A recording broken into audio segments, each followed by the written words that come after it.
किसी भी लड़की को उसके बिना परमिशन के टच करना ही पहली बात बहुत गलत है, और फिर इस तरीके से टच करना तो हद से ज्यादा गलत है। कि मैं 2 दिन से बहुत ज्यादा परेशान हूँ, क्योंकि कंटिन्यू मेरे पास डीएम आ रहे हैं कि ये जो लखनऊ वाला इंसिडेंट हुआ, इसने मैंने कुछ बोला क्यों नहीं, एक्शन क्यों नहीं लिया, थप्पड़ क्यों नहीं मारा, और कुछ लोग मुझे ही गलत समझ रहे हैं। कुछ मीम्स पे लिख रहे हैं कि ये तो हंस रही थी, मजे ले रही थी।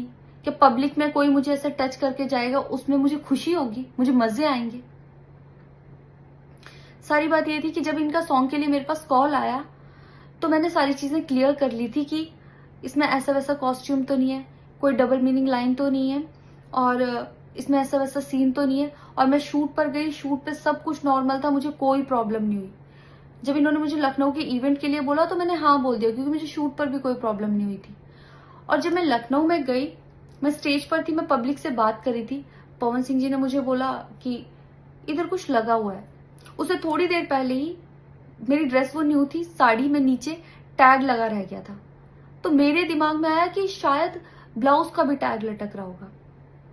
मैं हंसकर उस चीज को दबा रही थी कि अगर मेरा टैग लगा भी है तो वो चीज जिस टाइम मैं पब्लिक से माइक में बात कर रही हूँ उस टाइम ना बोल के साइड में भी बोली जा सकती है, इसलिए मैं उस चीज को उस टाइम पे दबा रही थी। मैंने हंस के टाला, अवॉइड किया और फिर दोबारा बात करने लगी।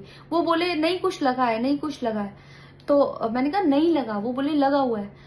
तो मुझे लगा कि शायद ये तो मेरे को लग रहा था कि कुछ लगा है इसलिए ये बोल रहे हैं, और पर फिर भी मैंने हंस के वहां पे टाला। बिल्कुल भी सपोर्ट नहीं करती कि हाँ ये चीज नॉर्मल है या इसको नॉर्मल समझूं। किसी भी लड़की को उसके बिना परमिशन के टच करना ही पहली बात बहुत गलत है, और फिर इस तरीके से टच करना तो हद से ज्यादा गलत है।